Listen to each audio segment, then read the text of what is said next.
Buongiorno a tutti. Oggi finalmente siamo qui per presentarvi la protagonista, o meglio la coprotagonista del canale, colei che mi accompagna in ogni uscita, Artemide.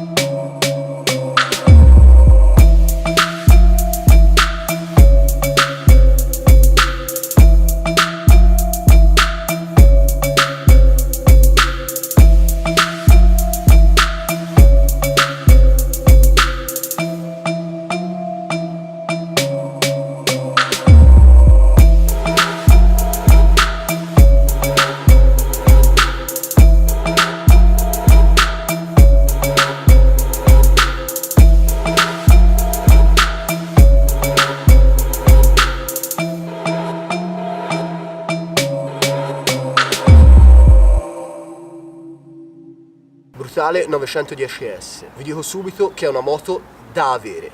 Su queste moto circolano diverse voci. Andiamo subito a vedere che cosa è vero e che cosa non lo è. Prima cosa, tra le mani avete un MV Agusta. Questo significa che dovrete seguire i tagliandi meticolosamente e non saltarvene mai nemmeno uno. Ogni 6.000 km dal libretto c'è da fare un tagliando, quindi manutenzione se utilizzate la moto tutti i weekend all'incirca ogni 5 mesi dal meccanico. Vi faccio vedere qui adesso la tabella tagliandi, almeno potete capire di che cosa si sta parlando. Come vi dicevo, siccome avete fra le mani un MV Agusta, la seconda cosa è che il vostro meccanico dovrà conoscere tutte le piccole accortezze da utilizzare nei confronti di questa moto.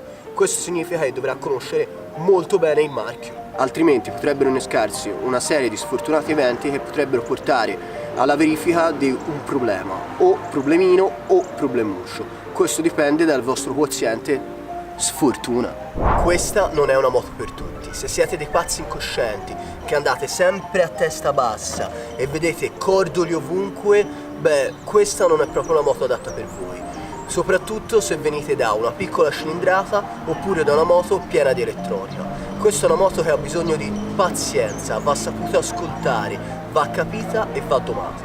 Se avrete questa pazienza, lei vi restituirà tantissimo, sia in termini di emozioni, sia in termini di valore aggiunto della vostra guida.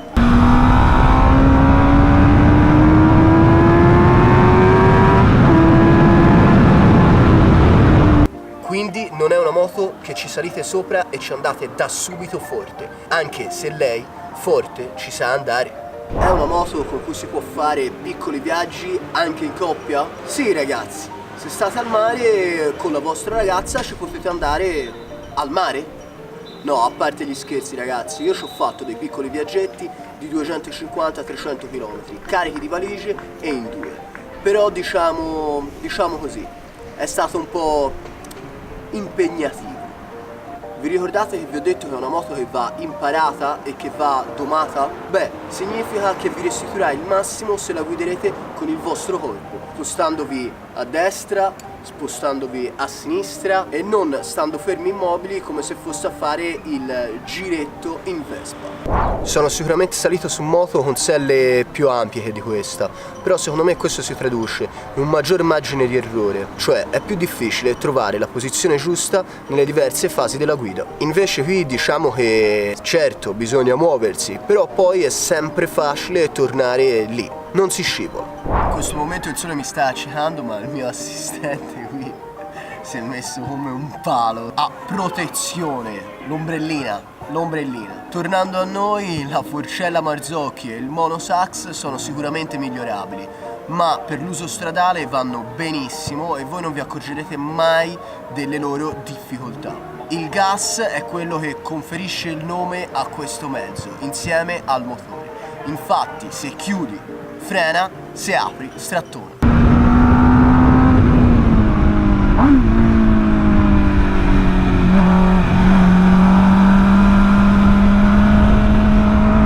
L'impianto frenante vede all'anteriore pompa e pinza Nissin a 3 pistoncini con impianto tutto assiale. Al posteriore troviamo sempre pinza Nissin a 2 pistoncini, ma qui nasce la nota dolente. Infatti la pompa posizionata vicino al carter del motore insieme ai tubi portano spesso l'olio a surriscaldarsi e quindi a creare delle piccole bolle d'aria all'interno del circuito. Può succedere che il freno non freni proprio come dovrebbe, ma vabbè ragazzi, non ci si può lamentare, d'altronde il vero pilota è quello che usa solo il freno anteriore. Giusto? Giusto! E allora andiamo avanti con questa recensione. Il motore 150 cavalli, 96 Nm di coppia a 7800 giri motore.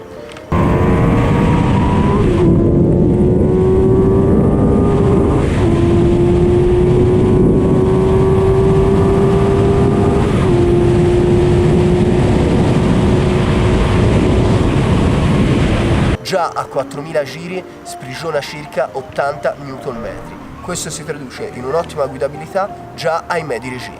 La moto è leggerissima e agilissima, soprattutto nei cambi di direzione, il che la rende perfettamente godibile sui passi di montagna.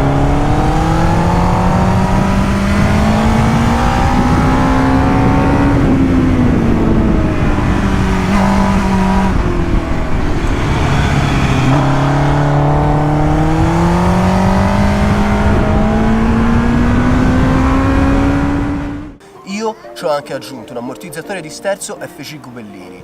Questo riduce leggermente l'agilità della moto nei cambi di direzione, ma aumenta la stabilità dell'anteriore e aiuta a prevenire le chiusure proprio di quest'ultimo, come mi è successo in un giro, ve lo faccio vedere in questo video qui.